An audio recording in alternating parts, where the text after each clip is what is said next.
Good hello to you all. I was going to say good morning because we are recording this in the morning, but you're not listening to this in the morning, perhaps. This is Two Spot Monkeys Live, episode 48, and that's an auspicious start. I'm Tom. Welcome back. Jim, how are you? It's kind of been how this morning has gone for us, hasn't it? We had some technical issues before we hit record, but we think we're all squared away now. So hopefully you will hear this in your earbuds, and our lovely dulcet tones will make you happy this day, whenever you are listening. Yes, we're here. It could be the evening. Who knows? We are here to make you happy. So thanks for subscribing, liking, following, whatever you're doing. But just listen to this whole episode because we promise that it'll be one. It'll be one. That's right. That's all we promise. Notice I didn't overpromise there. So. No, and we may underdeliver. So who knows? Well, let's talk about something that's not very happy to start off, at least for one of us. And that is our head-to-head.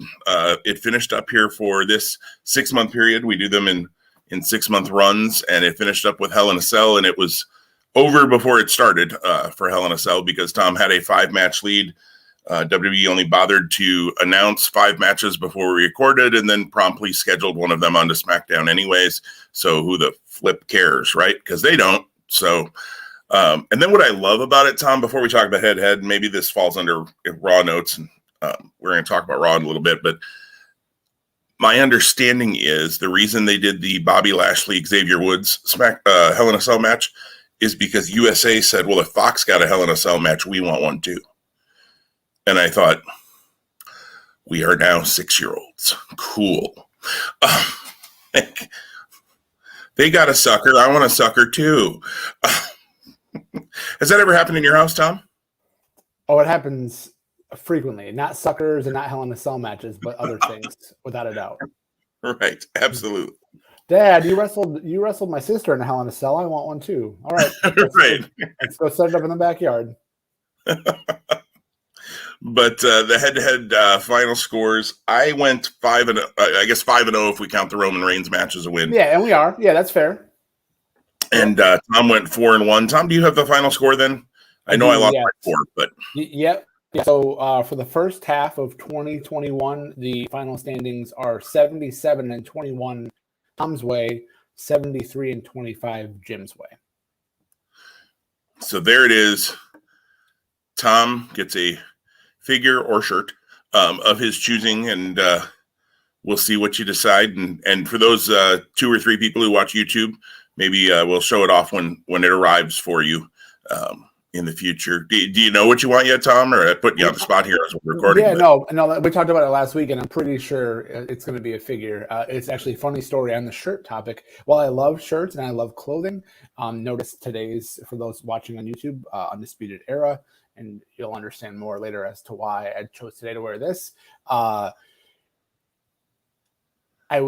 pulled a shirt out about a week or so ago, and my daughter, who's 13, goes, "Wow, new shirt?" And I go, "No, I've had this for 4 years." And she goes, "I've never seen you wear that." And I go, "Well, I have. You're probably just not paying attention." So maybe you've got enough wrestling shirts, you're saying? Yes, I would say that's appropriate. And a wrestling figure can be kind of out of the purview of my wife. Like it can kind of sit in the basement, like family room, man cave-ish area when allowed to be down there. And I'm not fighting with my kids over Disney Plus. Yeah, so I think the figures are just a little bit, and there's some really awesome figures coming out. So there is, and next month will be San Diego Comic-Con, so there'll be all sorts of fun reveals, I'm sure, at that point too. So yeah, yep. I'm looking forward. You know me, I'm a figure nerd. So yeah, still I've entered about 5 different raffles on Facebook trying to win a Luchasaurus, and have probably now spent more money on not getting Luchasaurus than I would if I would have just ordered the dumb thing on Ringside. But I'm going to hold out hope because I found every series so far, basically every series so far at Walmart. So holding out hope. Anyways, that is nothing. Well, it does have to do with head-to-head. But so, Tom, congratulations. That is your second straight 6-month win for our head-to-head competition. So we will start again with Best in the World is the first pay-per-view here coming up in about almost 2 weeks, I think, actually 2 or 3 weeks. And they're starting to flesh that card out. We're going to talk a little Ring of Honor later. So that will be the first foray that we take into picking. And then we'll have Money in the Bank. And then, of course, SummerSlam. And I think I saw Clash of Champions as September's pay-per-view for WWE and all sorts of other things all out. And a couple of takeovers in there, I'm sure. Yeah. Absolutely. I had a Ring of Honor aha moment. So that's a teaser for later on in the show. I'm curious to hear what the aha is. So yeah. So because I'm still confused by what they're I don't see the card for Best in the World coming. Like, it's not in my head like, oh, okay, they're doing this and they're going to do that. And anyways, we'll talk Ring of Honor in a little bit. Let's talk Hell in a Cell. Tom, you didn't get a chance to see the whole show, but as I told you before we started recording, you saw the first 2 matches, which is really the 2 you should see. Nothing wrong with the other 3 or 4. And I watched Roman versus Ray. I made a priority to and SmackDown is arguably my favorite WWE main foray product. Like, I really prefer SmackDown over Raw. Oh, that's not even close. Yeah, and so, but because of when it happens, because of the Friday, and because it bleeds into a weekend, and having family commitments and other commitments that you don't do typically Monday through Friday when you're working, you end up doing them Friday evening, Saturday, and they bleed into Sunday sometimes, despite your attempts for a day of rest. But that being said, I really wanted to make it a priority last week to watch SmackDown. So Ray and Roman should have been on the pay-per-view Sunday. I understand, and the way it played out, had no problem with it. But I think that tempered my eagerness to watch the whole show. And again, it didn't happen live on Father's Day. Was incredibly spoiled by my family, and caught up in stuff with them.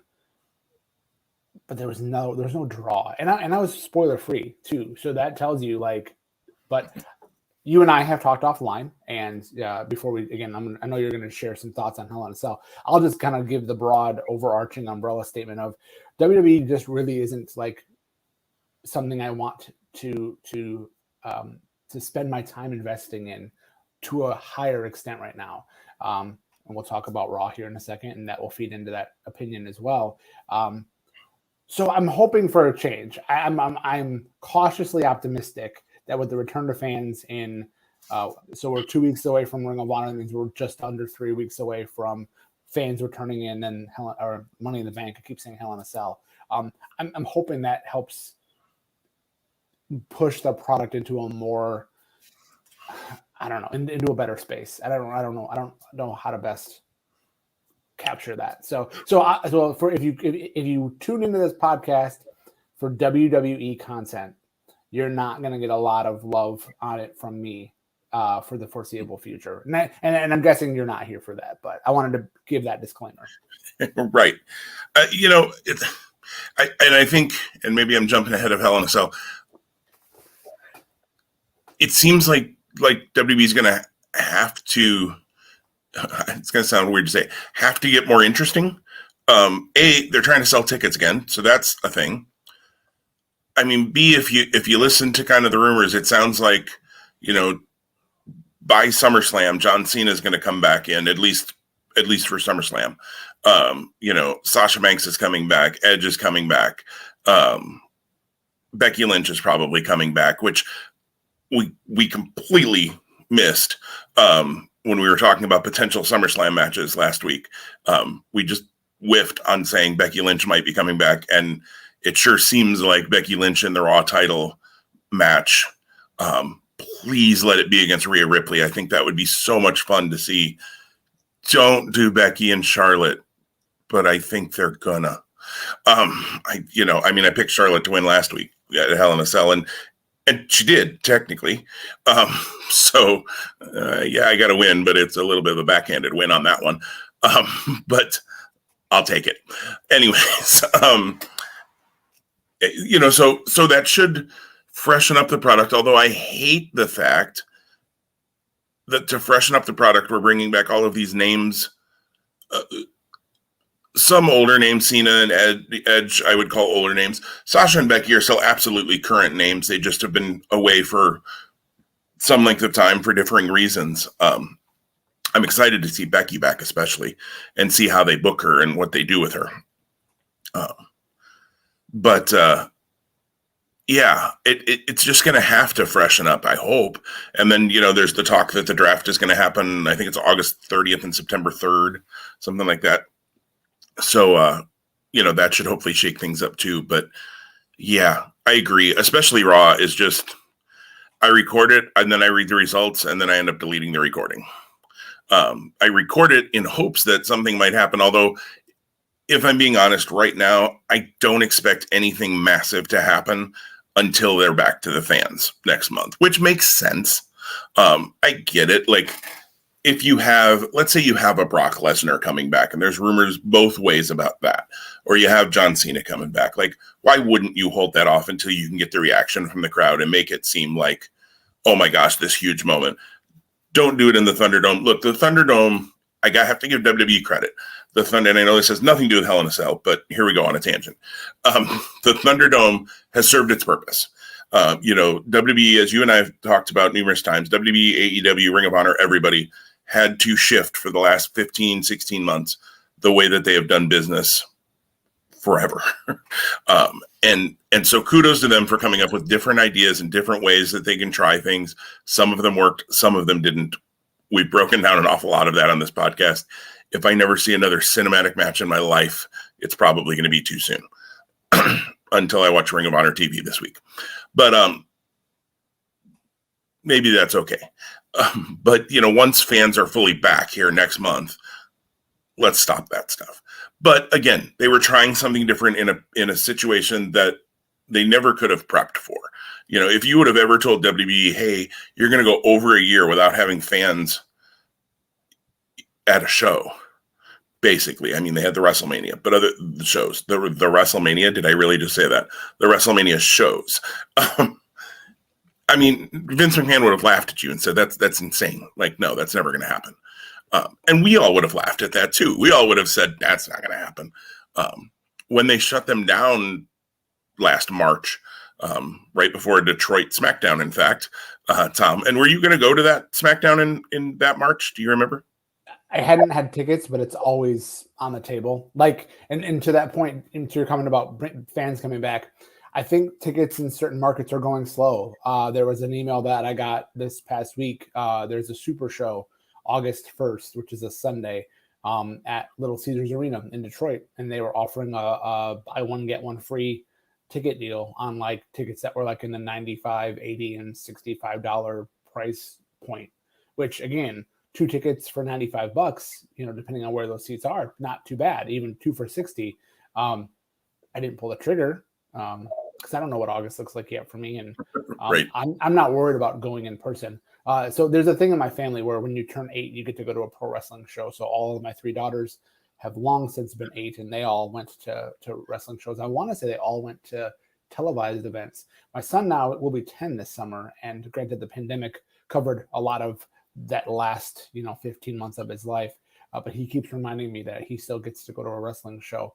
I'm not sure if mom's going to allow that. I got to work on that, but he definitely wants to go on that, and to me that's a perfect opportunity to make that happen, but we're not there yet. It's the PG era, Karen. It'll be all right.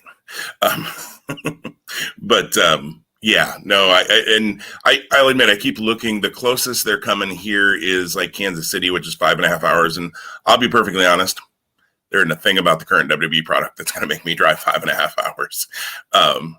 And I think it's a super show as well, which is a house show. Granted, it'll have both brands, Raw and SmackDown. Great, wonderful. But yeah, I'm not driving to Kansas City for a house show. That's not happening. If they came to Omaha, which is 2.5 hours for me, maybe we'd see. But anyways, back to Hell in a Cell. Let's talk that. Anybody who's watching on YouTube sees that it says Hell in a Cell recap at the bottom, and we've spent 12 of the last 14 minutes not talking about Hell in a Cell. Let's just, the first thing, I kind of wrote down 3 things, even though we're not doing 3 big things. Bianca and Bayley, what a match. What a match. I have to say, when Bianca won the Royal Rumble, I was happy for her. I thought it was a good pick, but I also thought this is either going to make her or break her because she's young. She's, comparatively fairly inexperienced in the ring, although she's taken to it like a fish to water kind of thing. But I thought, boy, if she goes out at WrestleMania, and at that point we knew there likely would be fans at WrestleMania, if she goes out at WrestleMania and blows this, that might be the end of Bianca Belair. Well, she went out at WrestleMania and did anything except blow it. She absolutely blew it out of the water, if we want to use that same. And then here was kind of, to me, her next big test, her next big match. It was a different kind of match. It was weapons and Hell in a Cell and all of those kinds of things. And she absolutely delivered again. Now, don't get me wrong. She was in the ring with Sasha and Bayley at those two matches, so they deserve credit as well. But it wasn't Sasha and Bayley leading someone who didn't know what they were doing through a match either. Bianca more than held up her end. So to me, those two matches especially were Bianca star-making performances. I think she is... I thought she was a star, but those two things solidified it for me, that she absolutely can hold that mantle. But you got to see that match at least, Tom. So what was your thought on Bianca and Bayley? Yeah, no, it was a great match. It was, and to your point, Bianca is here and she's here to stay. So it's so interesting to think about the champions currently across the brands. And I loved how, and this goes back a little bit, but when they did the post takeover and post WrestleMania NXT, where they had the three, champions who are still the champion, kind of do that pose because they came from NXT and they are truly homegrown. So amazing how that works for the female talent, and it's and it's more fresh than it is with what's happening. You could argue with the men, and you're not using any of the men you've developed in your system to put at the top. Although to be fair, both champions really were developed in their system. I'm labeling it with the current kind of performance center-esque view, and you could say, well, Drew McIntyre went back to NXT first. Well, yeah, that's not. I mean, everybody did except for AJ Styles for the most part. Right, and Lashley didn't either, but Lashley spent an awful lot of time everywhere but WWE for a long time too. Yeah. Yep. So yeah, Bianca and Bayley, I don't rank matches of the year. It wouldn't be my match of the year, certainly, but it could make a list, at least for me, of really, really good matches this year, whether that makes it into the top 10 or how that all would flesh out. Did it make your top 10 or anything, Tom, when you updated your list? It did not, no. And I guess the big question I have coming out of that is now where does each competitor go? Who's next for Bianca? Because with Money in the Bank coming up, you're thinking, that person may be the next challenger, whoever comes out of there. And then where do you go with Bayley? And we talked about draft coming up at potentially at the end of August. I see like the Bianca Belair, the Baileys of the world and a couple other talents like really needing that draft as kind of I don't want to say they're going to muddle along between now and then, but that draft is going to really kind of set the tone for the second half, or a little bit less than second half of their 2021. No, and I agree. I think Bayley going over to Raw would be good, as long as they don't move half of the SmackDown women's roster with her, which I think is sometimes, they're going to, like the last draft, they're going to freshen things up. Seth Rollins and Rey Mysterio have been having a feud on Raw, so we move them both to SmackDown. Like, you didn't freshen anything up. You put a blue coat of paint on a red thing. That's all you did.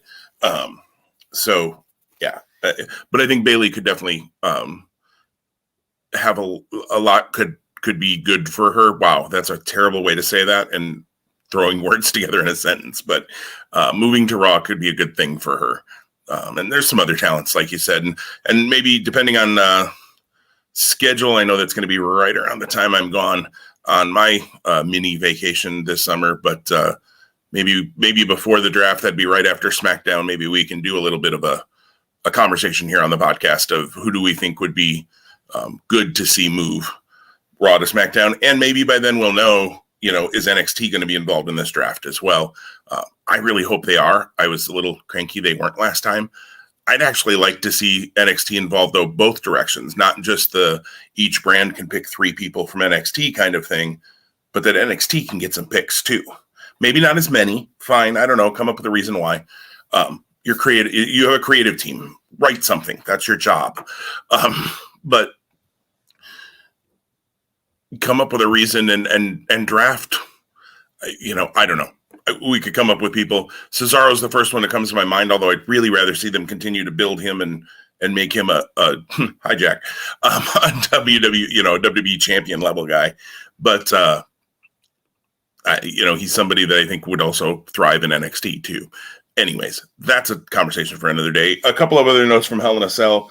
Real quick before you jump there, just a thought that I've had swimming around in the background of my thoughts was about a year ago that you and I did a draft if we were creating our own promotion. I thought it might be fun, and maybe that's next week because there's kind of an in between. There'll be some things to talk about, but not a major show next week. To maybe look back at maybe who our top 5 guys were then and what are they up to now. So maybe just throwing that out there as a potential thing. That would be a lot of fun, rather than just do another draft and not look back. You and I just did a draft for our fantasy wrestling league. We talked about that a number of times on the show, and we both kind of did a little bit of a look back at our previous draft and kind of how things shook out in this draft too. I think that's always fun to go back and look at, even in the NFL, to look at who were the top 5 picks in a draft 1 year, 5 years ago, and what are they doing now. Let's not talk about 4 years ago because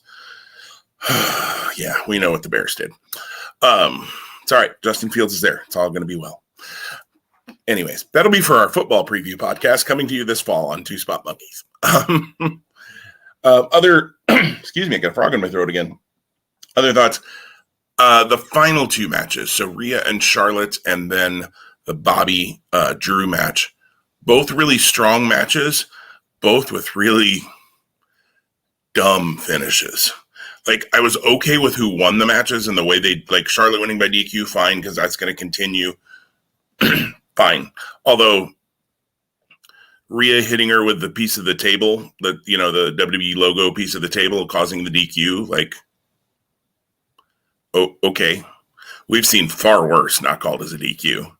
And then, not to jump forward to Raw, but then on Raw, to have Adam Pearce and Sonya Deville talk to her like she just did the most heinous thing ever.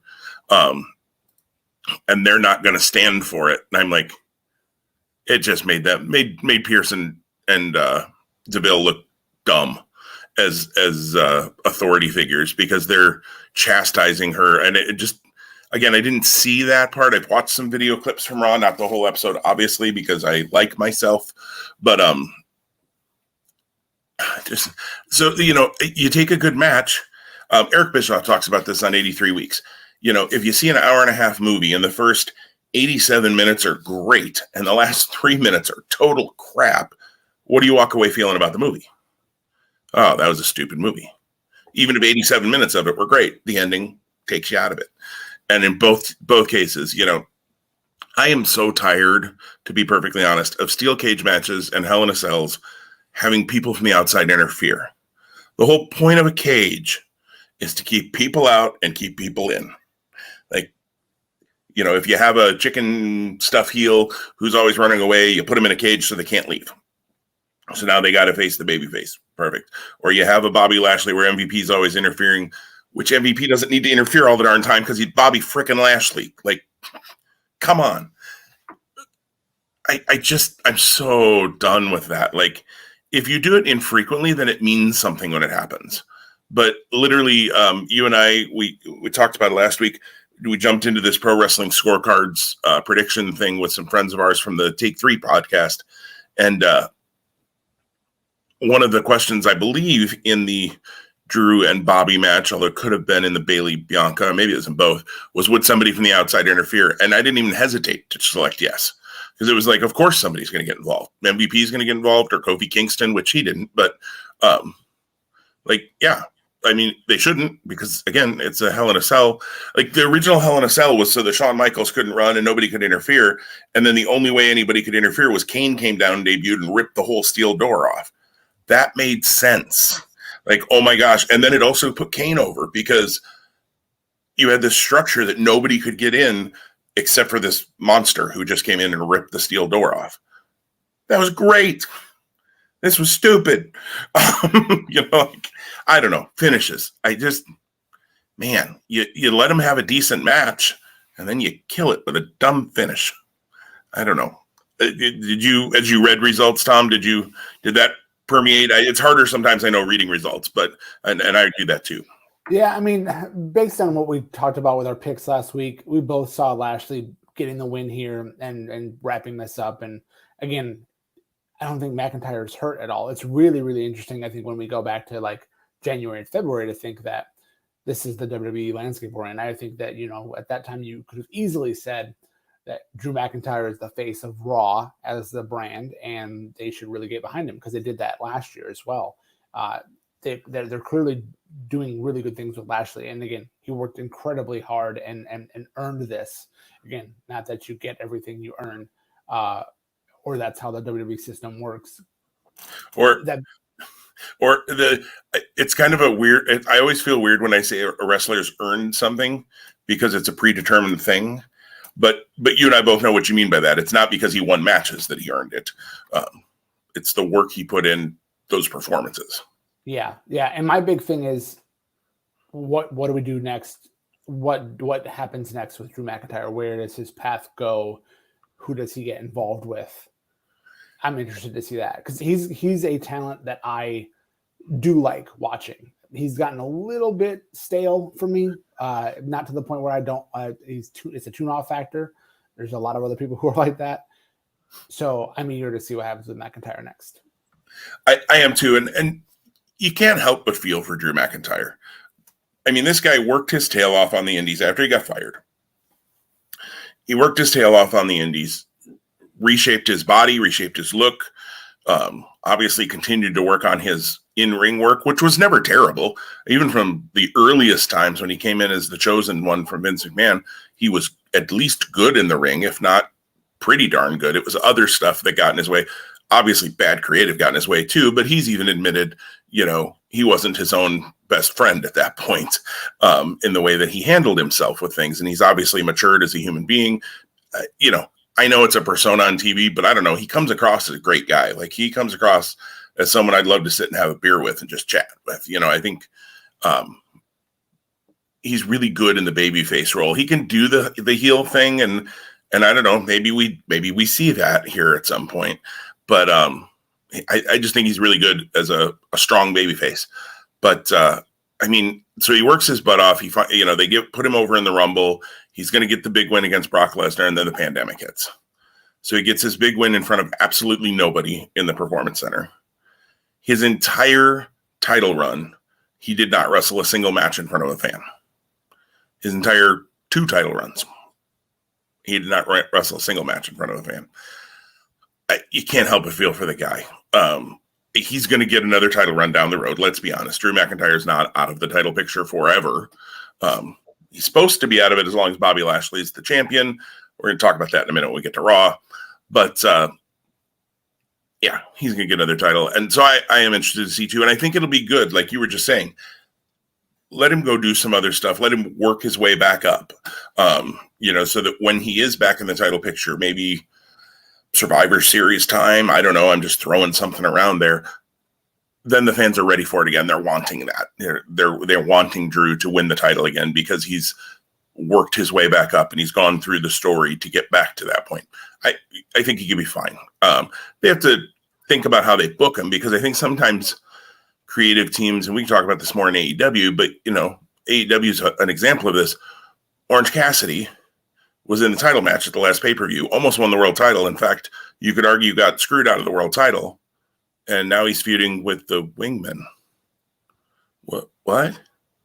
Is it the Wingman? Is that who he's feuding with? Yeah, it's the Wingman. Yep. It is. Okay, that's weird. That's an interesting path to go. Now, maybe you're going to elevate the Wingman by doing that. I don't know. We'll see how it plays out. But it just, okay, you would think they would go a different direction. But so it'll be interesting to see with McIntyre. We've talked about before, he does have a strong friendship with Jinder Mahal. Although on Raw, Jinder was part of the random ragtag group of people that were mad they weren't in qualifying matches. Really bad when you have your U.S. champion in that group, just saying. Really tells you what they think of the U.S. title, doesn't it? Anyways, let's see. I didn't have another note for Hell in a Cell. All in all, though, I thought it was a good show. I thought it was one of those shows, if you watched it, kind of like TakeOver, I guess, the week before. If you watched it, you weren't mad at yourself for the time you put into the show, other than maybe the finishes in those last 2 matches. And if you didn't necessarily miss anything outside of maybe Bayley and Bianca and a really good Seth Cesaro match, although I'm ready for them to wrap that up. It's been a good feud, but we've seen it enough. And that's, literally one match on this show out of the 6 that they had on the pay-per-view was not something Alexa and Shayna was the only new match. Everything else we've seen fairly recently, including days and weeks before. So they got to freshen it up a little bit. They got to move things around. That being said, though, too, maybe my last thing I want to bring up, the stat I heard on, I think it was the Fightful.com podcast, Sami Zayn got the win over Kevin Owens clean, basically. It was, I believe, he's won something like 6 singles matches since 2018. That's insane. And that guy's over like Rover. So it goes to show you don't necessarily have to win. Also makes me really happy I didn't draft him in Fantasy Wrestling League. Because the guy doesn't win. He had an Intercontinental title reign in that time, and he only has won 6 singles matches in that time. Some of that's because he was in a lot of multi-man matches and things like that. But talk about a guy who doesn't need to win to stay over. Holy smokes. Sammy is one of the more talented people, I think, in wrestling, in-ring and character work. He does a great job of making me want to see him get his tail kicked because of the way he acts. So, but I thought that was a crazy stat, Tom. 6 singles wins in like 3 years. That is really just, and granted, in that time, March of 2022, roughly now. Right. He was away for a good. He was away for quite a while. Yes, but still, that is, yeah. You think about, 10 years from now, we're going to look back and think about this period of time and look at the guys that were focused on heavily. I think of the Austin Theory, Angel Garza, Andrade faction, and that was 9 months ago. Maybe a little bit more. That was a year ago, and then I look at where they are now. So right, absolutely. One of them can't get on TV to save his soul. One of them's playing a meathead in NXT, and the other is going to win the AEW World Title. So oh wait, that's because I have him in fantasy wrestling. It's going to be the Fantasy Wrestling podcast before too long. He's not going to probably win the World Title, at least not this year. But I'm interested to see what they do with him. We'll talk about that maybe when we get to AEW. Any other thoughts on Hell in a Cell, Tom?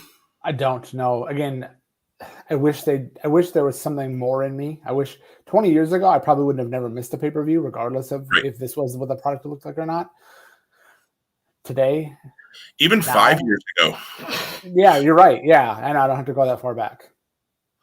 Yeah, no, I'm the same way. I was able to see it, but it was one of those where it was like, if something came up and I wasn't able to, it wouldn't have made me that upset. Now, Money in the Bank, I'll enjoy watching.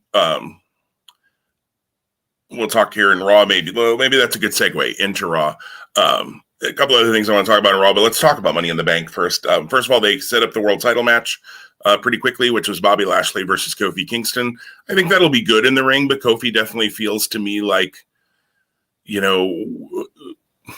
when you have Royal Rumble and you have the Royal Rumble winner, and then you have a world title match at Elimination Chamber that isn't maybe in the chamber, or sometimes even is, and it's against random challenger of the month that you just have to kind of get through that match so you can get to WrestleMania. That kind of feels like what this match is to me.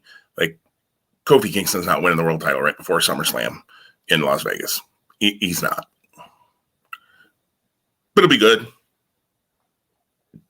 Yeah, I'm excited for the match. I think on paper and in the ring, it's going to deliver. So, yeah, Lashley will throw him all over the place, and Kofi will bump his heart out and have some good comebacks. And Kofi's I'm glad to see Kofi getting another singles title shot, quote unquote, and being featured in a singles way again, because I think he's a super talented guy, and hated the way they got the belt off of him on the first SmackDown where they just obliterated him to Brock. But anybody who didn't see that coming hasn't watched WWE. So, but let's talk about the three Money in the Bank qualifiers that happened on Raw. Kind of fresh faces all going over.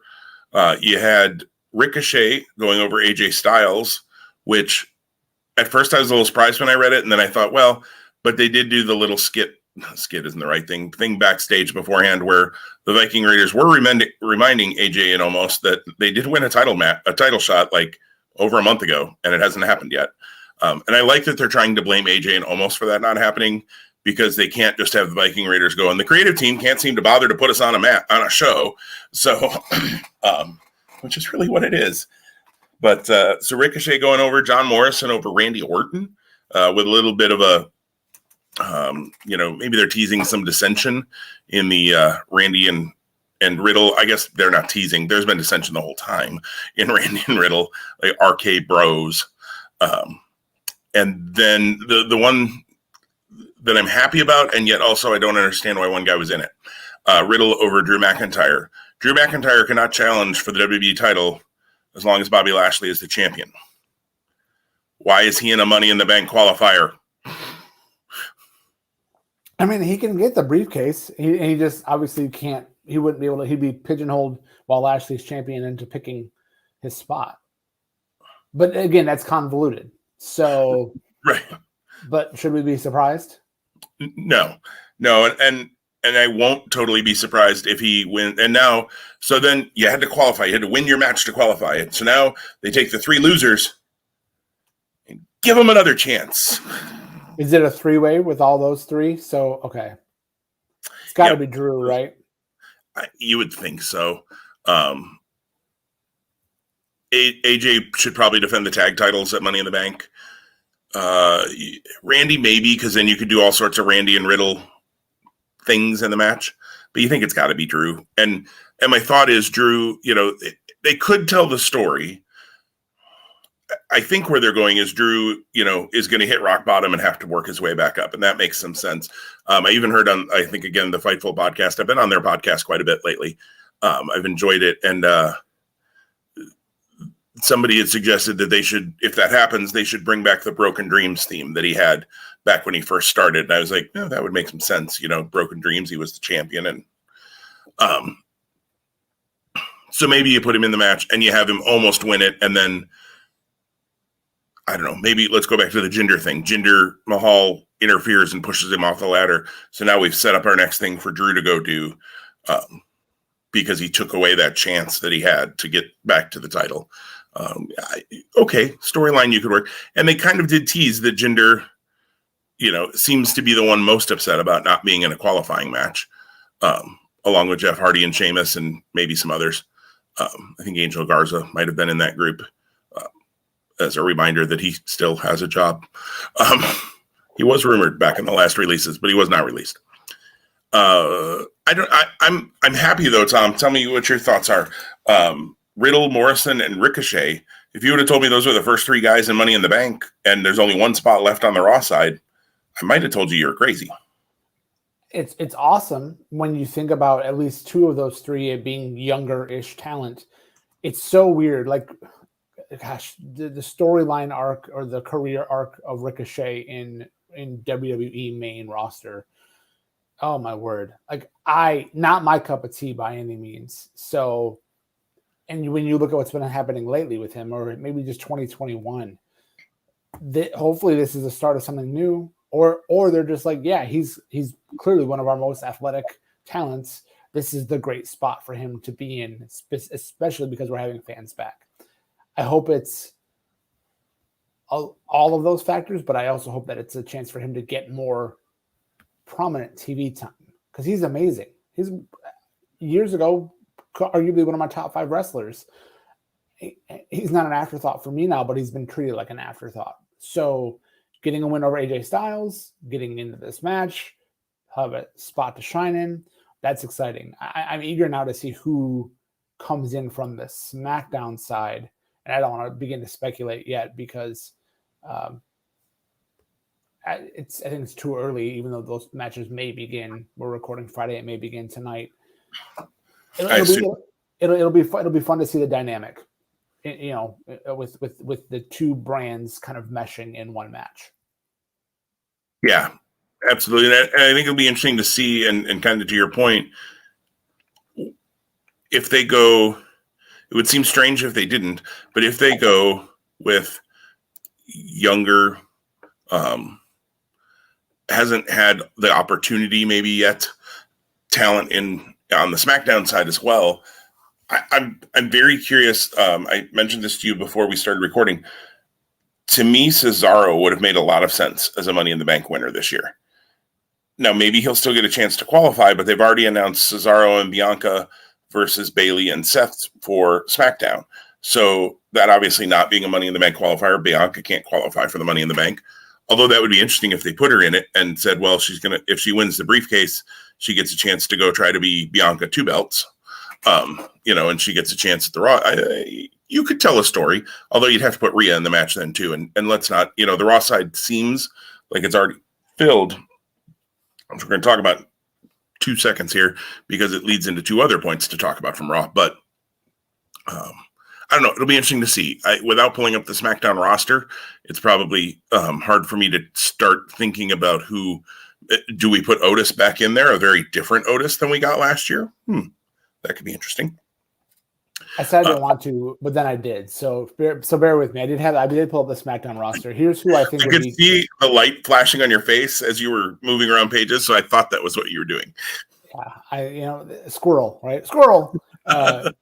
So on the SmackDown side, here are the guys I think that could make this match, you know, or it could be good candidates. Nakamura, Seth Rollins, Sami Zayn, Ray, Otis in the new version of Otis that we're getting, Kevin Owens, Baron Corbin. He's still listed as King Corbin, but he lost his crown, so really is he the king? Cesaro, of course, and then Big E. Big E, I think, would be a very interesting one too, especially they got to restart with Big E here. And I hope they haven't lost faith in him. It feels almost like they have a little bit, and maybe I'm just reading way too much into that. And I hope that isn't the case because, man, that guy has money, and they need to figure that out. I think he would be I think I would love to see him win Money in the Bank, and really have a shot at doing something here. I wanted to do a play on words when you said he's money. I wanted to say he might be Money in the Bank. Yes, he could be, but Tom Bobo here all week, folks. Please tip your waiters. Try the veal. So the other side is the women's match, and I guess they just decided to do 2 tags, and the 2 tag winners moved into the match, not do singles matches. So you can not qualify for Money in the Bank by not even losing your match because your partner might have lost the match. A little bit strange. Doudrop. Oh, Doudrop. First of all, don't Google what Doudrop means. Don't do it. It seems like they put that story on Fast Forward this week, Tom.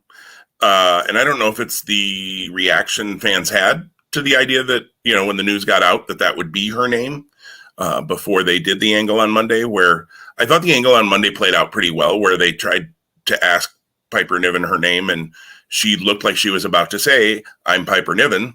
And then Eva Marie jumped in and said no, and looked her up and down. Again, weird. You're going to be Doudrop.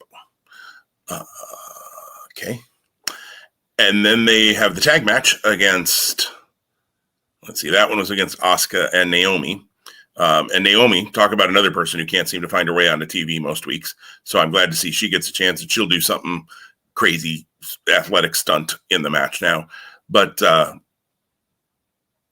Doudrop jumps off the apron, doesn't tag in for Eva, and lets Eva get rolled up. 2 things around that.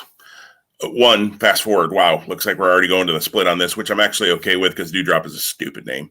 And if the whole point of naming her a stupid name is so that then she can say, I'm Piper Niven and destroy Eva Marie, cool. If that's going to be a way to get Piper on the main roster and get her going, that could be good because we all know the Raw women's side definitely needs some freshening up. Now, maybe they're getting Becky back. I would assume she'd go to Raw because Sasha looks like she's going to go, I would assume, back to SmackDown. So that will help freshen things up there too. But Piper Niven, bringing her in and starting her up, I think is great. Although jumping off the ring apron when you have a chance to qualify for Money in the Bank, there's a moment that I'm not understanding there. Like, I get you're mad at your tag team partner, but why not go ahead, win the match, qualify for Money in the Bank, and smack her with a ladder in a month? I don't care. But why would you take yourself out of a chance to get in a match for the women's championship? The motivations are not what they should be when we think about, again, traditional professional wrestling. And I loved what you just said there. It would have been great if they had qualified. And in the ladder match, that's when she goes, nope, you're not winning. Great. Would have made. And I think there was some fear. In fact, I know at least one friend asked me, and I had the exact same thought. I think maybe we even talked about it on here. Could Dewdrop have won Money in the Bank, and then Eva Marie says, well, I'm the one who's going to cash it in because I own your contract or whatever, some stupid 1980s wrestling thing. Maybe they're not going that way now because it appears if they're doing 8 people in each match that the 4 from the Raw side are now set with Asuka and Naomi, and then the winners of the next tag match that we'll talk about in just a minute. So apparently that may not have. Maybe we'll get Dewdrop versus Eva Marie at Money in the Bank in a singles match. And let me jump in just real quick and go, I didn't see this match on Monday, so I don't know how Eva Marie looked in the ring, but I do have a problem. And here's my problem. Eva Marie was brought back and is clearly under some sort of contract or agreement, whether that's a long-term thing or a short-term thing, I don't know, and I really don't care. What I do care about is this company got rid of Chelsea Green, Peyton Royce, and Billie Kay in the last 3 to 4 months. Yet you brought back Eva Marie. And Ruby Riott and Santana Garrett. Yes, yeah, I'm sorry. So I went with the talents that I was most. Ruby Riott. Ruby Riott's a big omission on my part. Regardless, it irks me. Like, again, I don't know why I care about other people being employed, and they're gonna get shots. They're gonna land on their feet. I know that without a doubt. I just don't think that it's if I'm in charge of this organization, this product, this business. What does Eva Marie give me that I couldn't have potentially brought out of the other talents that you got rid of? And I won't even name names. I will. You could do this same story, even as dumb as the story is, so I wish you wouldn't. You could do the same story with Chelsea Green, Peyton Royce, or Billie Kay. Maybe not Billie Kay. Billie Kay's character was a little different. But Peyton or Chelsea easily could have done this story. And Eva's been gone long enough that I don't, yes, there are a few people who were excited to see Eva back, mainly because they're in love with the look of Eva Marie. They think she's a very beautiful woman, and she's a beautiful woman. Character-wise, all of that stuff, in-ring-wise. Now, again, I only saw the highlights, so I didn't necessarily, and I'll admit, the highlights of the match, I moved the slider all the way to the end because I just kind of wanted to see how that played out. I didn't watch the 3 or 4 minutes of in-ring stuff that were in the highlight video, so that's on me. So I can't tell you how she looked in the ring. The only part I saw was where Piper, I'm going to call her Piper, jumped off the ring apron. Eva looked at her like, "What are you doing?" and then got rolled up, and there we go. We're off to the races. Yeah, I agree with you. Any one of those ladies, they could have done a similar story with to get Piper, and you could have just brought Piper Niven up too, and come up with a better story for her than this dumb one. But if this dumb story is a short-lived thing to get her and show what she really can do, Because the little bit I've seen of the clips from her 2 weeks, I mean, she looks good in the ring, and we've known that because some of us have actually seen the program that they show on their own network, unlike their own creative team. Who is this person that we've employed for a while and featured on our network? It's one thing when you bring somebody in that hasn't been on your shows, like in NXT, for instance, who is this large man or whatever? I mean, if they play, we're going to talk about Diamond Mine in just a couple of minutes here, but Hideki Suzuki is one of the gentlemen in Diamond Mine. He's the one of the 3 or 4, if you want to include Bivens, who hasn't been on NXT TV before. So if they play, who is this guy? Okay. I hope they don't do that, but at least it would make some sense because he hasn't been. And to that, so Commander Aziz had his first in-ring match a week ago on SmackDown in a tag bout.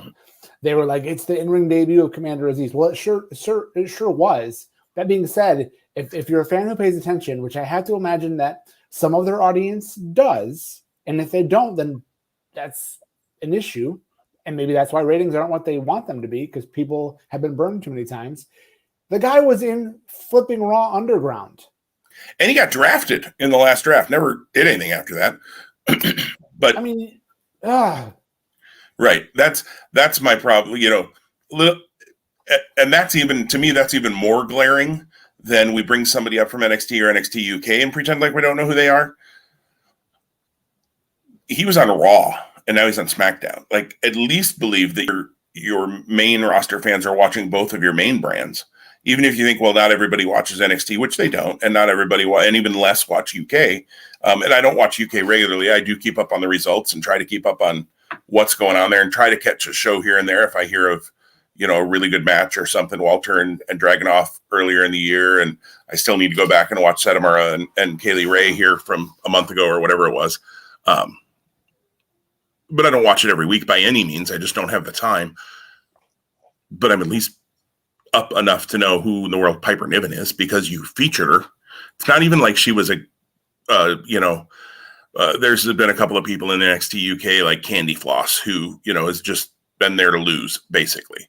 Okay. So if you moved Candy Floss which is a weird name anyways, by the way, but if you moved her to the main roster and kind of pretended like you didn't know who she was, all right, yeah, I know she was on NXT UK, but she wasn't featured on NXT UK. Piper Niven was featured on NXT UK. I mean, why not just move Kaylee Ray and pretend like you don't know who she is too? I mean, dumb, just dumb. Well, let's talk about the other tag match. Alexa and Nikki reprising their former women's tag team championship team, but in albeit very different looks, defeat Nia and Shayna, who, do they even like each other anymore? Are they friends? Like, what are we doing with those two? I feel like they split up, kind of, but yet they still kind of team and they show up. And Reginald's doing whatever Reginald does, which he made so much sense with Carmella. They drop the ball with Carmella, and so then they move him into this thing that makes zero sense, except they get to whack the crap out of each other because Alexa hypnotizes them. Alexa, we talked about Alexa. I love Alexa Bliss as a performer.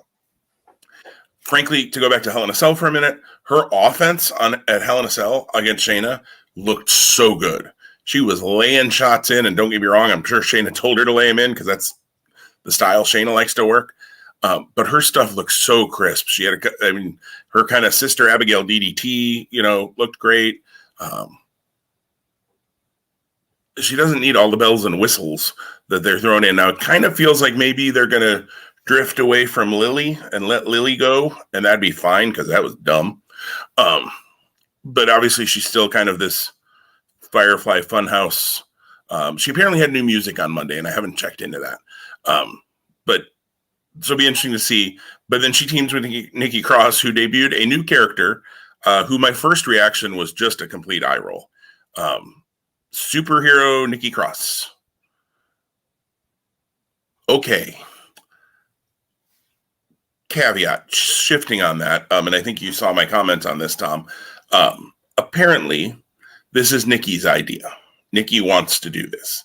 Nikki wants to bring a positive character, kind of superhero. So I'm going to give it some time, because if this is something she's behind, and not just something that was forced on her. Okay, let's see what her idea is, and let's hope WWE Creative lets her flesh that out. I could see it working as a what do I want to say? A superhero who gives a message of positivity, goes to the school events when they're doing the, don't be a bully kinds of events and the reading things and all of that, goes to hospitals and sees the kids who are unfortunately dealing with illness and those sorts of things. It could work, and it might actually get Nikki Cross over more than Nikki Cross ever has. And I've always liked Nikki Cross. So maybe this works, but I don't know. My first thought when I saw superhero Nikki, and maybe it was superhero Nikki next to evil looking Alexa, and I was like, this is a comic book come to life. Somebody made the comment I heard somewhere, again, could have been Fightful. Vince likes to say that WWE is Marvel, is like the Marvel universe. And like he just brought the Marvel universe straight to life right there. You didn't see Raw, I know neither of us watched the show, but when you read about it or saw things about superhero Nikki, what are you thinking, Tom? Yeah, immediate throwback visions of the Hurricane, which is fine. Right. And if this has that type of longevity, great. And if they can truly get behind the ideology of what she wants this to be and give her that freedom, even better. I think it's a great opportunity. And then I trail off because I don't trust the WWE to do that. And if they do it, here's the thing: if it works, they could sell 1 million toys of her in that outfit. I mean, that talk about a look that just screams action figure, right? I mean, literally, that's what it is. It's an action figure come to life. And I know, we talk about being figure nerds and those kinds of things, but I mean, I probably wouldn't buy it, but they'd sell a ton of them to kids. It looks cool. I remember hearing one time that I remember hearing Gregory Helms say the Hurricane was not a superhero. The Hurricane was a guy who thought he was a superhero. And as long as they can keep that, but I'm just a little worried because you do have Alexa standing right next to her. And I don't know if they're going to keep that pair, at all together or combined or in a story together moving forward. It may have just been for this one night to get them qualified for Money in the Bank.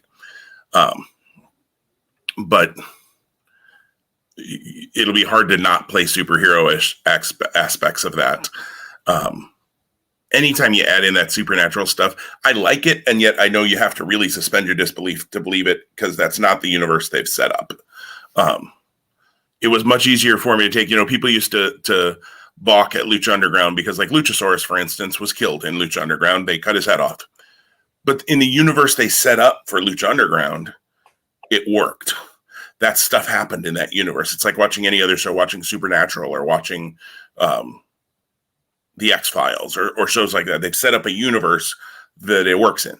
WBD has a universe that they like to talk about all the time, but that's a different universe. They haven't set up a place where superheroes and terrible villains like Thanos appear or things like that. So, but Alexa and Nikki get the win over Nia and Shayna. So Alexa Bliss, Nikki Cross, Asuka, and Naomi appear to be the 4 women on the Raw side. And I imagine we'll see some things tonight for the SmackDown side. I would expect Bayley to possibly be in that from the SmackDown side. Wouldn't be shocked to see. I know they're on Raw. Never mind. I was thinking about Carmella. I hope that'd be nice. Carmella would be nice. Maybe you see Sasha enter Money in the Bank, but I kind of feel like she's going to show up the Friday night before Money in the Bank when they return to live crowds, and maybe somehow she gets into Money in the Bank on that Friday night too. Who knows? They could book it any way they want. Off the top of my head, man, I'm running out of SmackDown. Who's Bianca feuded with? Mostly Bayley, obviously. Yeah, Natalia and Tamina are both on that brand. If you pull it out like that, but they're the champions too. So again, it wouldn't stop them. Right. They do a tag qualifier again tonight and have them beat. Yeah, I closed out of the SmackDown roster after we talked about the men. So forgive my sexism this morning or this day. It's all right. We'll try to forgive that, Tom. But so yeah, Raw mixed bag for me. But I guess at least everything they did there was a reason behind. I think we talked about last week. Vince McMahon has decreed he doesn't want any more cold matches that just have no reason for happening. And I will say every match they had on Monday night, they gave a reason for happening. Now, granted, you have Money in the Bank coming up, so some of your matches being qualifying matches for Money in the Bank kind of writes itself, right, to give you stakes. But at least there was a purpose to everything. There wasn't a random, Jeff Hardy versus random Cedric Alexander match that meant nothing. Although they made that one mean something too. And hey, Tom, I know you haven't watched Raw in quite a while, but make sure you record this week because Elias and Jackson Riker are going at it in a strap match on Raw. Ooh, feud of the year. Something of the year. Something of the year. Dewdrop of the year. Anyways, let's move on to NXT. I feel like this will be a happier conversation, Tom. I said to you, I think before we started recording, I feel like the last 2 weeks since TakeOver, we both kind of, TakeOver was what it was, and it was okay. It was fine. Didn't really set the world on fire. Man, I feel like they've come out screaming these last 2 weeks, though. They have been really strong shows. How are you feeling 2 weeks in after this TakeOver? I agree for sure. Again, going back to what we talked about last week, I think Samoa Joe added a different energy. It was reduced this week. That being said, I thought the in-ring this week was a lot stronger than it was the week prior. I think Mark. I got a little worried, to talk to your Joe point just for a quick second. I got a little worried when he ran out there and during the women's pull apart while they were trying to, eventually setting up the triple threat for the tag number one contenders. I got a little worried that Raquel Gonzalez was going to provoke him. And I was like, don't have him choke out Raquel Gonzalez. Please don't do that. They didn't go there, but I was a little concerned for a second when that was the time he ran out. I was like, oh no. Yeah. It's the interactions that Joe's having are very interesting. I'll name the specific one that really sticks with me from last week, Tuesday. And that was him and Pete Dunne. And Joe just looked really angry at Pete Dunne. And I don't know why. And Pete Dunne just seemed to be like, yeah, I'm Pete Dunne, so deal with it. But again, what's the deal? Like, what's burning underneath the surface there? So they got to be careful. Again, you can't tease Joe against everyone on the roster that we all want to see as fans, because if you're not going to give it to us, you're just being rude and not being kind. And NXT, I need you to not be rude and to be kind to us. No, but the in-ring this past week I thought was incredibly high. Carmelo Hayes, Adam Cole to start the show. The tag match between The Way and Pete Dunne and Oney Lorcan, and then the main event of Kyle O'Reilly and Kushida.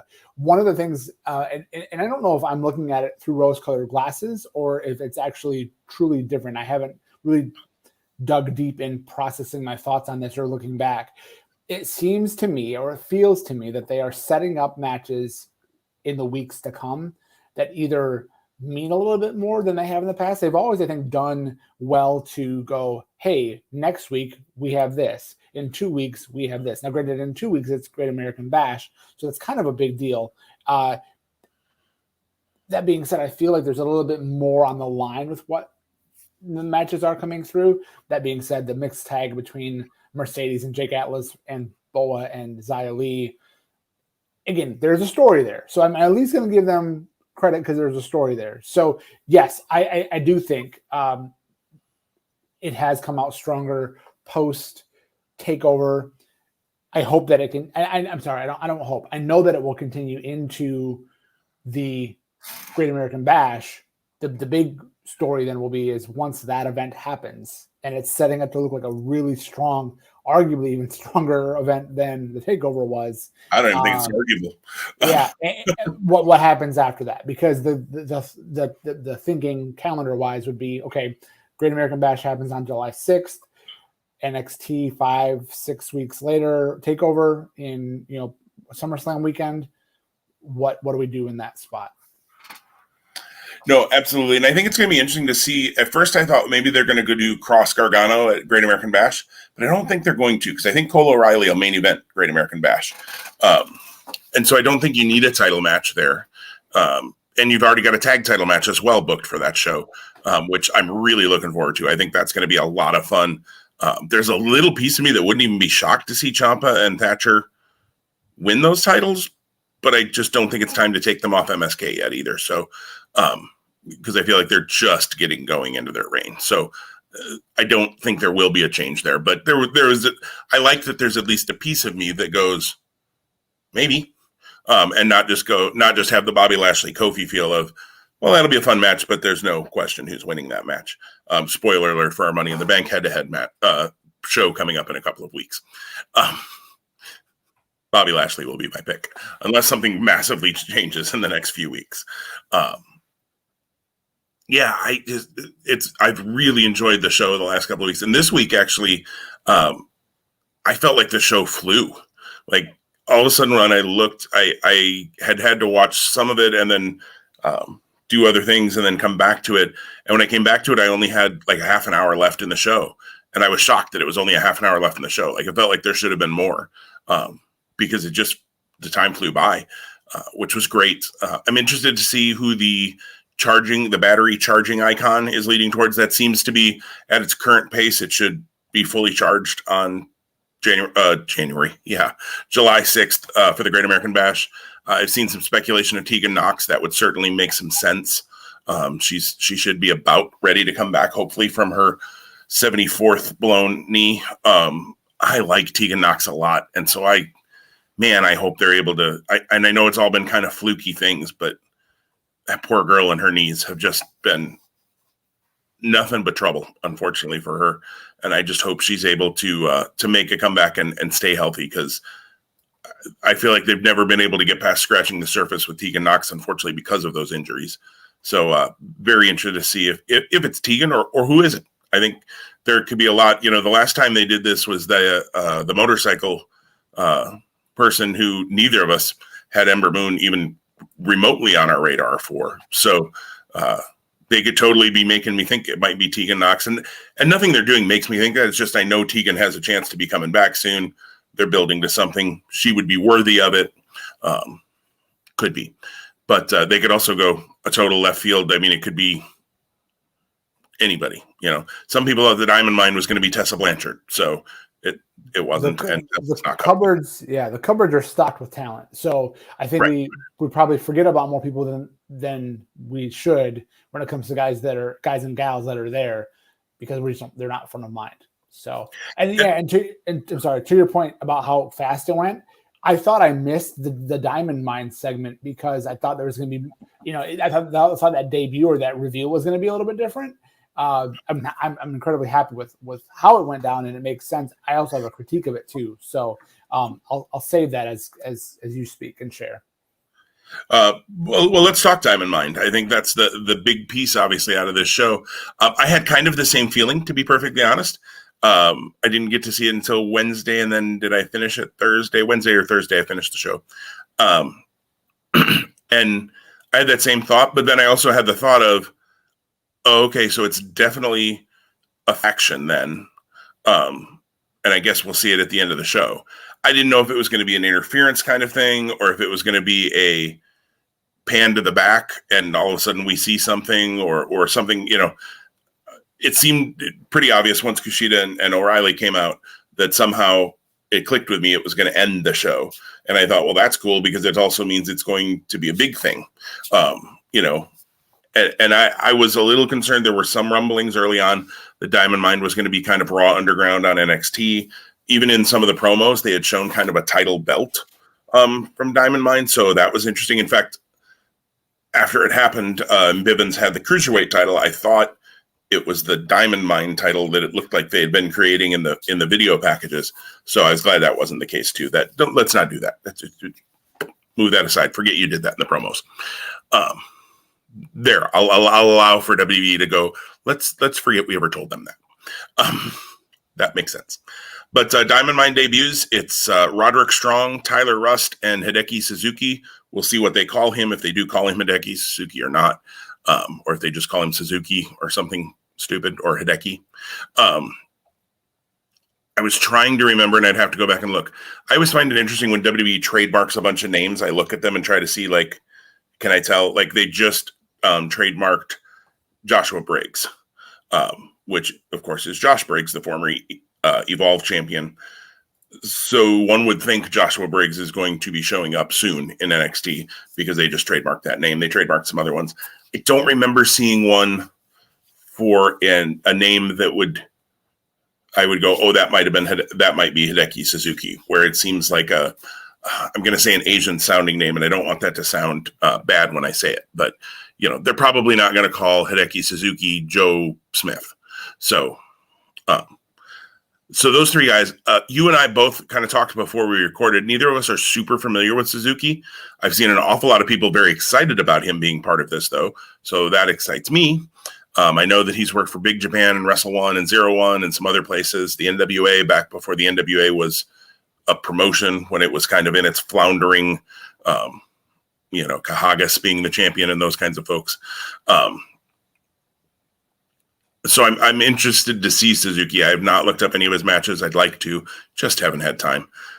But I thought Roddy especially had an aggression to him, since he was the only one that really got physical with anybody. So a couple of things on that. I liked Roddy's look and aggression, because I said to you before we started recording, Roddy, for me, is always great in the ring. There's nothing wrong with Roderick Strong in the ring. But Roddy character-wise can be a little white meat meh for me sometimes.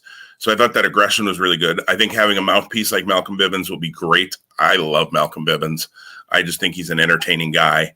Thought he worked well with Tyler Rust before, and you and I both had kind of the same feeling of, yeah, they kind of had that thing going with Tyler Rust for a little bit, and then he fell off the planet for a while.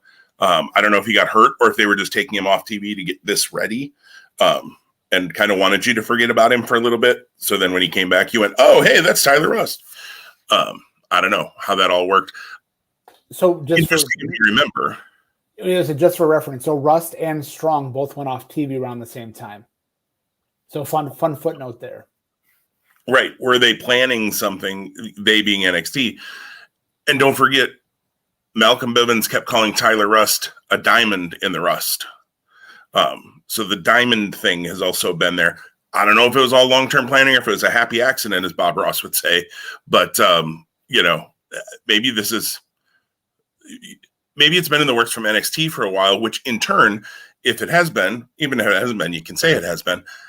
You can also say that Malcolm Bivens has been working on this for a while, and has been, you can point back to those things and say, oh, again, it looks like you told a long-term story, even if you didn't. Kind of the Mustafa Ali being the SmackDown hacker, when he admitted to that in the Retribution days. I worked it back into the podcast. There it was, Retribution. But it looks like you were telling a long-term story. Even if you weren't, take credit for it. Go ahead. Make us think you were. But Tom, you have some thoughts, and you said a critique too, so I'm curious to hear that. Yeah, so interesting that Kushida is the talent that they're opposing them with right off the bat. Nothing against their cruiserweight title, nothing against Kushida, nothing against what they've been doing with him by introducing the open challenge, which I hope doesn't go away, even though it would seem like this is a great feud. If I had my choice, though, I would have probably had Bronson Reed be in this spot, because I think that the North American title is a little bit higher prestige, and I could see it depends if we go Diamond Mine's very technical or like very strike heavy. Kushida makes sense, and arguably more sense than Bronson Reed. So maybe the title doesn't become a factor in this. That being said, Bivens did pick the title up, bring it in, and drop it on Kushida as they post. So I'm interested to see how this plays out. My one critique is I would have, again, and it's tough to say because they're doing really well with the cruiserweight title and Kushida. So I shouldn't have the perception I do, maybe, but I have it. And you're welcome to that perception, so don't feel bad about that. I think they're actually my hope is they're going to use this to even elevate the cruiserweight title more. And having it in a show closing angle certainly helps make it seem more important. Having Kushida, I understand putting O'Reilly over. I almost would have rather had Kushida. But yeah. But I wonder if that's what they're doing. I also really liked, I meant to say in the execution of this, that they had Adam Cole come out and go after Cole, or go after O'Reilly, and take those two out of the picture, because eventually you're going to have a face-off between Roddy and Diamond Mine and Adam Cole and Kyle O'Reilly separately, or maybe even together. Do Adam Cole and Kyle O'Reilly have to rejoin forces to battle Diamond Mine at some point? I think that could be a really interesting story. And maybe do they even have Bobby Fish? Is it Roddy, Tyler, and Suzuki versus Bobby Fish, Adam Cole, and Kyle O'Reilly at some point way down the line? We got to tell a lot of story to get there, but could be interesting. But we saved that. We didn't make that Roddy's first thing, which I like. So Roddy, apparently is going to go to the Cruiserweight division. Let's be honest, Roddy's been under 205 his whole life. So even when he was a heavyweight, competitor, goodness gracious, I can't talk today. Competitor at the WrestleMania. Anyways, he fits in the Cruiserweight division fine. And they've been able to flex people a little bit in and out of that Cruiserweight division. Kushida wasn't always a Cruiserweight. Now he's in the Cruiserweight division. Santos Escobar has apparently moved on from the Cruiserweight division. So they can flex people in and out of that okay. I'd like to see Santos Escobar get some wins, but that's just a different story. So I really appreciated that they took it, and in a very meaningful way, took O'Reilly out of there with Adam Cole so that O'Reilly wasn't still in the ring when Diamond Mine hit.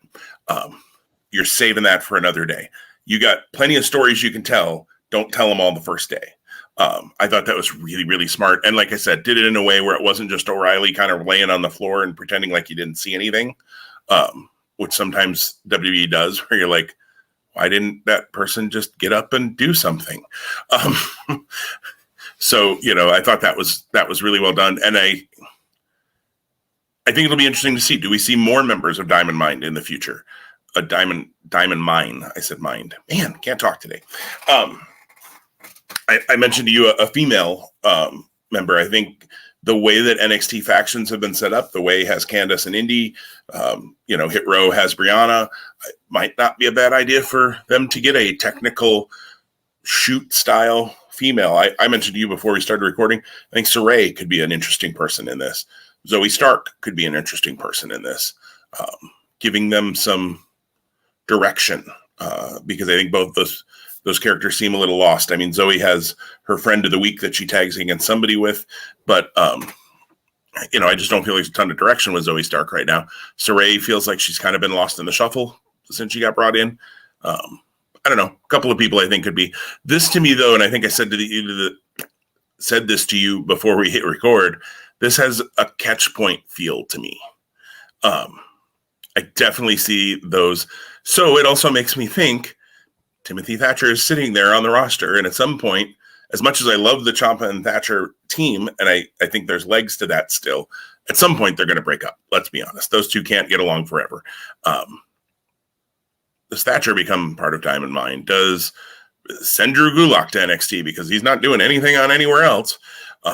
Does he come to Diamond Mine? I just think there's things you can do. Now, I don't want to see Diamond Mine have 87 different members. That never is good either. The factions get too big. But, I don't know. About 4 or 5 is about right. I don't count Bivens. He's just a mouthpiece. So, 1 or 2 more people coming into Diamond Mine eventually, I think could be fine. Especially if one of those people is a female talent. I'm really interested to see where it goes. I enjoyed, and I get your critique of the Cruiserweight title, and I had some of that same thought. I thought, well, maybe they're going to try and elevate it. That's my hope, is that this helps to elevate it. Roddy is definitely a name who can help do that. Kushida is definitely a name who can help do that. Santos Escobar obviously did a great job with it as well. But you got to have the right challengers, even if you have a strong champion, to make that work. And Carmelo Hayes, Trey Baxter, that's been interesting to see those new guys come in, but that's not going to help elevate the title with guys that don't have meaning behind them yet. Although I thought Hayes looked absolutely phenomenal against Adam Cole. And I hope that Carmelo Hayes now, they do something with that. And they make it, they keep building him, because I think there's something there. He's got a charisma to him, and the dude can go. No question about that. He has had 2 really strong showings in the ring. So let's see what he can do. And honestly, Carmelo Hayes is another one. Yeah, he debuted in a cruiserweight title Open Challenge, but he's got enough size to him that he didn't. And granted, Adam Cole could be in the cruiserweight division too. He's not a big guy, but he matched up just fine with Adam Cole. He'd match up just fine with most of those guys on the NXT roster. That's not a big roster. So when you have a guy like a Bronson Reed, maybe that's why they didn't go Bronson Reed, because Tyler Roderick Strong, now Hideki Suzuki might match up size-wise. He looked like he was a pretty good size guy. But, Rust and Strong are not terribly big guys either. So I don't know. Be interesting to see. But Diamond Mine's going to be fun to watch. We should get you a Diamond Mine t-shirt, Tom. You need another one. Well, so yeah, Undisputed Era today, Cole, O'Reilly, Strong, all big aspects of last week's TV. So I'll leave the memories alone. I'm going to keep Undisputed Era on my chest. Absolutely. Other NXT notes, Tom? No, I'm excited to see the follow-up on Diamond Mine next week, without a doubt, and where that goes and how it develops. Plus, again, I hope they continue the momentum. And I already shared, I think that they will build into Great American Bash. It's becoming, I feel, destination viewing on that post-holiday Tuesday night. Do you think we get Roddy Kushida already at Great American Bash, or do they hold that off for TakeOver, or both? I can't say yet. I don't have a strong feeling one way or the other. Yeah, I don't either. I think you could go either way. I'd almost rather it TakeOver so that we get a little more build, but I could see it. Or no, O'Reilly's busy. Never mind. I was going to say or O'Reilly and Kushida against Roddy and Tyler or something, but no, O'Reilly's very busy on the Great American Bash. Yeah, so. I could see a 6-man instead of a singles where they have a couple of guys come to Kushida's aid. Blake Christian. I'm already forgetting his name. Sorry. Trey Baxter. Trey Baxter. And Carmelo Hayes. Carmelo Hayes. That could be a lot of fun.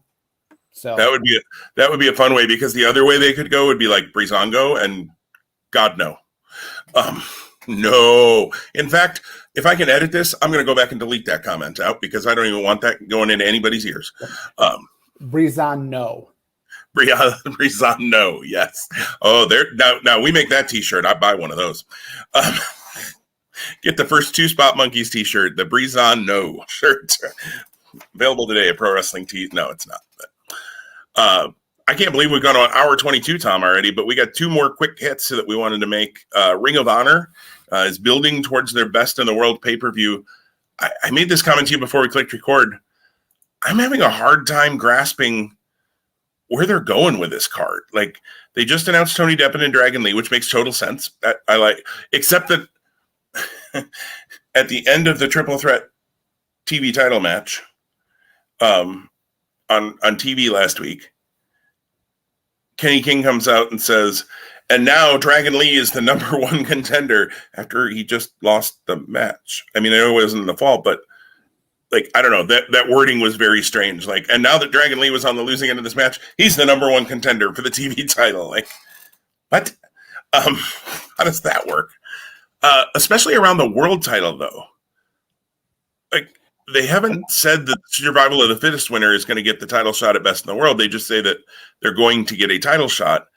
That's my aha. That's my aha. When I saw them announce Survival of the Fittest for this coming weekend's TV, and I may be wrong, but I said, got it. That's why we have nothing. We have nothing announced for Roosh. The person who wins this weekend, in my opinion, is the challenger for Roosh. And that could very well be it. And I thought it was interesting that in their promos for TV this week, they're saying who will face Roosh, not who will face the Ring of Honor World Champion. Because if the Survival of the Fittest winner gets a future world title shot, well, you got a pay-per-view coming up. So it may or may not be Roosh, assuming that Roosh works a title match, which I hope he does. I hope it's not Jay Lethal and Jonathan Gresham versus Roosh and Kenny King as the main event or something. Well, no, Jay Lethal's already wrestling Brody King, so that can't happen anyways. There should be a Ring of Honor World title match on that show. So there you go. Okay, so the Survival of the Fittest field is set. It's Bandito, Demonic Fomita, Brian Johnson, Eli Isom, Rhett Titus and Chris Dickinson. Rhett Titus and Chris Dickinson. Thank you. So out of those, who would be your pick to, if they're going, let's go with that idea. The winner is gonna then main event the pay-per-view against Roosh. Who do you put over in Survival of the Fittest this weekend? Bandito, 100% Bandito. I hate to be flippant, but I would bet a mortgage payment on Bandito coming out of that. I think, and correct me if I'm wrong, before the pandemic, wasn't Bandito Roosh slated for the 18th anniversary show? Or something? Was. Bandito, I think he was getting a title. No, Bandito Dragon Lee. Okay, gotcha. Okay, so I'm confusing the brothers. Either way, this makes a lot of sense to me. This is their first chance to be back in front of fans. They've already announced Bandito and is it Ray Horace versus Dragon Lee and Roosh for Glory by Honor. Yes. So this, these two will tear it up, and you're gonna want to tear it up. So kudos to Ring of Honor, because I think they've been having really strong matches, and they've really navigated from last fall till now without fans really in a strong way. And this is not a knock on other promotions that are doing it or not doing it. I've watched, I think, almost 100% of the Ring of Honor TV. Again, there's something about that histrionics of my falling in love with Ring of Honor when it debuted, 20 years ago, that kind of pulls me back in. I see Roosh Bandito as being a marquee. I mean, I was going to say but maybe not a marquee matchup, because I think this card will flesh out more. That you're going to get fans going absolutely crazy, and they'll deliver in the ring. And I think that's what you need. I think that's a key thing of what you're going to want to say. We had best in the world, and this is what you got. We go a step further. You put the title on Bandito at best in the world. Could be. I think the pop for that would be phenomenal. Now, I could also see Roosh cheating, maybe. From my mouth to God's ears.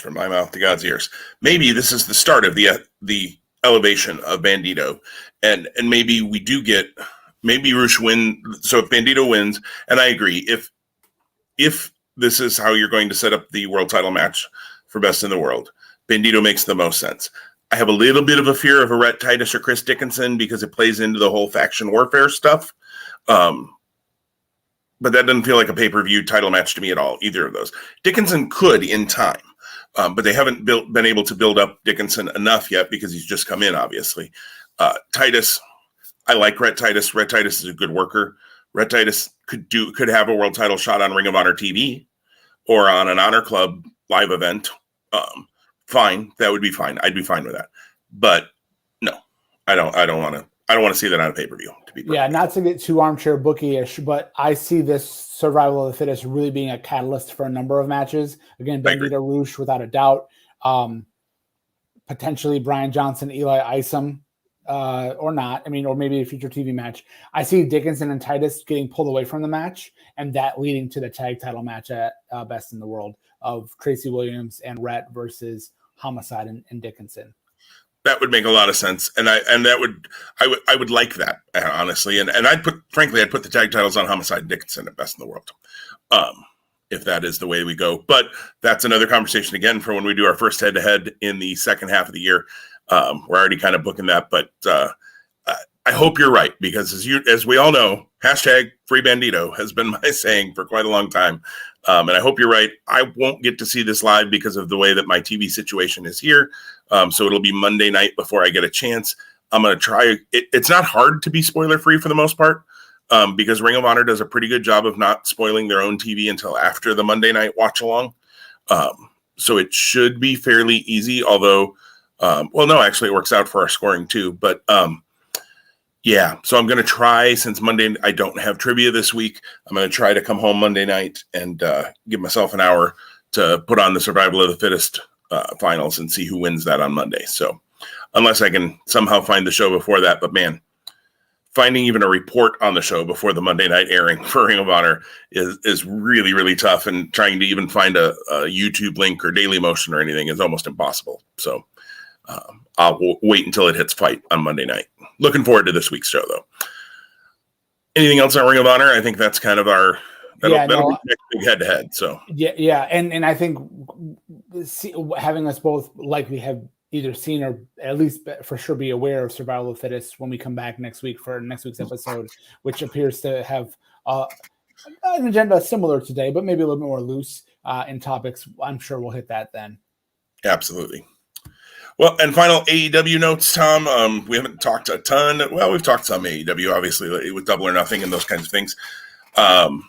I am ready for them to get back to Wednesday nights, and I feel like this Saturday night's pay-per-view Dynamite has already been built, though, to be really important. Because man, these Friday night shows have just been fine, but they've been totally missable almost too.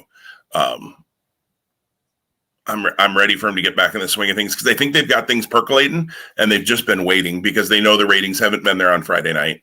I think they're hoping the world title match will spike a little bit, on Saturday night, and then they're back to their normal Wednesdays moving forward and in front of their final one this coming Wednesday in front of the Jacksonville crowd, which the Jacksonville crowd's been great, but it's time to get in front of other fans who haven't seen, 97 Dynamites in a row.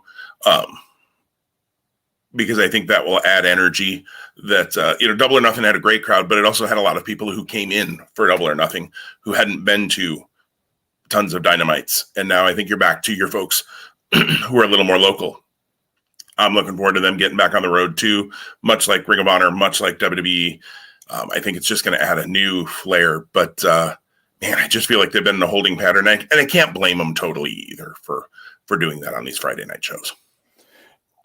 Without a doubt, I think that the TV's been strong. I think that they've developed things well, but I figured if we were even recording when we said this, but we talked about Orange Cassidy at one point, and Orange Cassidy was in the world title match at the last pay-per-view, and he is now in an issue with the Wingmen.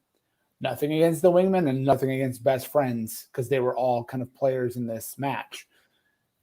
That seems to be a significant drop down for a talent like Orange Cassidy. Right. But, and don't get me wrong, I love me some JD Drake. I wish he was featured actually more. The other three wingmen, Bononi, I think, has potential down the road. Nemeth and Avalon, I could do without. Yeah. So big show Saturday. I'm potentially not going to be home in time for that. So I'll definitely be recording it, but that is, to me, Kenny Omega Jungle Boy, something that I want to tune in and watch live. So I will be staying off social media, and I was able to do that on Tuesday with NXT, and again, not be spoiled by the Diamond Mine, which is great and worthwhile. Again, how that all played out. But yeah, like I feel like AEW now is off to the races because it's Saturday, Wednesday, the wrapping up of Daily's Place for the foreseeable future. And then we're on the road, and we've got big events all through the month of July. I don't know if you noticed this or saw this. I don't know when the announcement totally came down, but they've already announced Pittsburgh for the week that their new Friday night show debuts. So they're going to be doing Wednesday and Friday. I think it looks both that are live in the same venue. So that's exciting. I don't know how they're going to get into that rhythm with that Friday show. I can't imagine them doing the same venue both Wednesday and Friday each week. And I also think they'll get into a rhythm of taping because I think that's a cost saver. And again, even though they have the money to go live every week, they also want to be smart with their resources. So, Tony Khan has said that Rampage will sometimes be live and sometimes be taped. And when it's taped, it'll be taped after Dynamite at the same venue, just following Dynamite. But then other weeks it will be live. So I think it'd be interesting to see how often is it live. You would certainly think it will be live the weeks before a pay-per-view, but that's only 4 times a year. Yeah, it'll be interesting to see. Once they really get into that rhythm, I agree with you. It's going to be very interesting. And interesting to see, they keep saying it's going to be on the same level as Dynamite. And I don't doubt that they'll start that way. But then what do the ratings say? And Friday night's tough, let's be honest. And it's only a 1 hour show, correct? It is a 1 hour show, yeah. Okay, yeah. I mean, you have to think that whoever is watching SmackDown if they have the stamina, that's a good lead in, right? And I'm sure WWE's not really going to be thrilled about their audience going right from SmackDown to this. And again, I'm sure that there's not, apple to apple crossover, but who knows? My guess is, though, August, 13th, I think is the first one. My guess is we get some Kenny Omega versus Adam Page type match, or I don't know if it'll be Page, but I think there's going to be a big angular match for that first one to try and get people to tune in. They'd be crazy not to. I mean, look, I love them, but you're not going to main event Rampage the first week with Scorpio Sky and Darby Allin. Again, I love Scorpio Sky and Darby Allin, but if you do that, you're harpooning that show before it ever starts. But I'm looking forward to, like I said, AEW getting back into the swing of things. I think Omega Jungle Boy. Look, Jungle Boy's not winning the title this weekend. I don't think either one of us think that's even remotely possible. But they're going to make us believe along the way that he can. I don't doubt that. And it's going to be phenomenal. I am very much looking forward to this world title match. Probably easily more than I was the Pac and Orange Cassidy match at Double or Nothing, which was a good match in the end. I mean, three super talented people, they put together a good match. But yeah, this one, for whatever reason, Jungle Boy has really been growing on me. I've enjoyed him in AEW, but he's just, every time he gets a chance in a big match, he delivers. So kind of like I was talking about with Bianca Belair.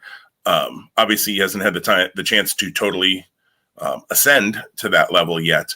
But as much as I thought Luchasaurus would be the breakout from Jurassic Express, I think it's definitely Jungle Boy who's been the breakout from that act.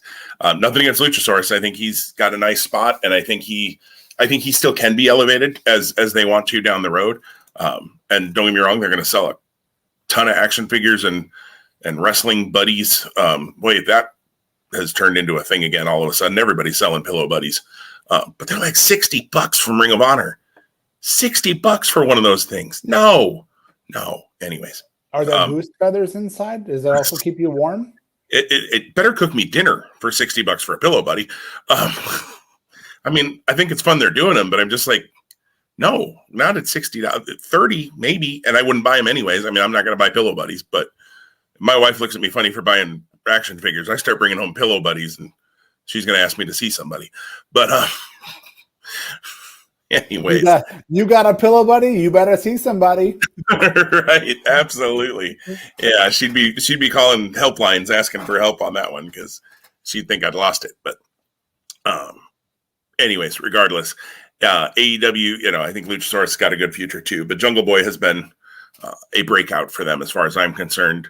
Right up there, honestly, to me, he could be right up there with the Adam Pages as far as breakouts and people who've really elevated in AEW. So lots of good stuff coming up. I'm excited. Wrestling feels like it's going to get real good here in about a month.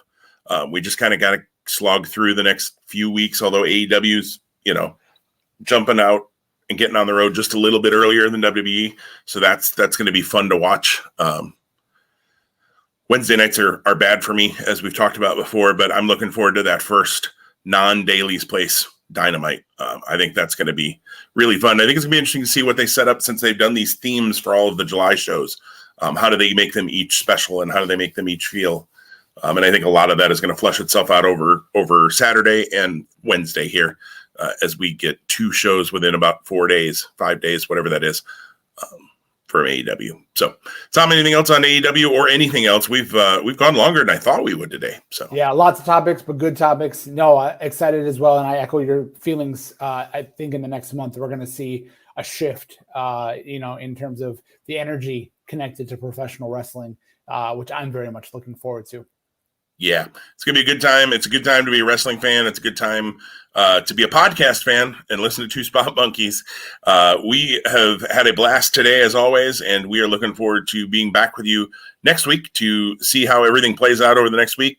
Maybe talk about that fantasy draft from a year ago and talk about all sorts of other things. If there's things you want us to talk about or review or anything like that, hit us up with a comment on any of the podcast apps or on YouTube. You can also email us at twоспotmonkeys@gmail.com or find us on Facebook, Twitter, That's the only places we are. We're not in Instagram, and I'm not Snapchatting. So